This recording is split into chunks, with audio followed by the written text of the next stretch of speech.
এখন আপনারা দেখতে পাচ্ছেন এগ ফ্রাই। প্রথমে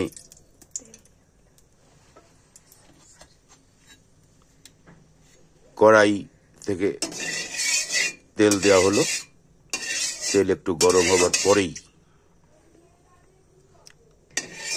ডিম দেওয়া হবে, যাকে বলে এগ, আর এটা হবে ফ্রাই।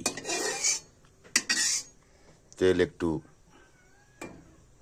সেতিয়ে নেওয়া হচ্ছে। লোহার কড়াই,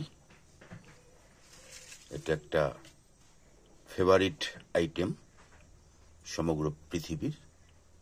সব খাবারের ফ্লেভার শেষ হয়ে গেলেও ডিমের ফ্লেভারটা কিন্তু আজও রয়ে গেছে।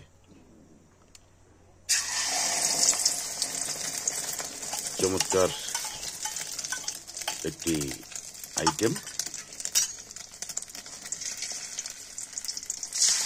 এটাকে বলে মামলেট, আমরা কেউ বলে ফ্রাই। দেখছেন এর মধ্যে দেওয়া হয়েছে পেঁয়াজ, মরিচ এবং লবণ দিয়ে এটা ফ্রাই করা হচ্ছে। এটা আমারও খুব প্রিয়, আমার সন্তানদেরও খুব প্রিয়। কিছুক্ষণের মধ্যে এটা হয়ে যাবে একটা পাটিসাপড়া পিঠার মতো। যদিও ডিম ভাজার জন্য কড়াইটা উপযোগী নয়, তারপরেও প্রয়োজনের তাগিদে এটা করা হচ্ছে। দেখতে পাচ্ছেন আপনারা পাটিসাপটা পিঠার মতো হয়ে গেছে অলরেডি। যদিও বেশিক্ষণ রাখা যাবে না, রাখলে এটা পুড়ে যাবে, আর পুড়ে গেলে ডিম মামলেট খাওয়ার অনুপযোগী হয়ে ওঠে।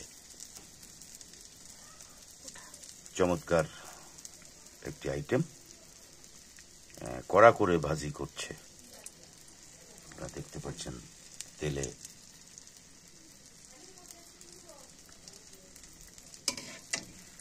উল্টায় দেওয়া হচ্ছে।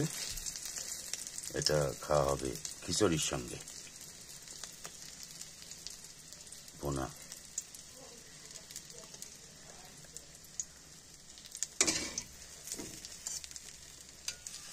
চমৎকার একটি আইটেম। এটা এখন উঠানো হবে, দেখতে পাচ্ছেন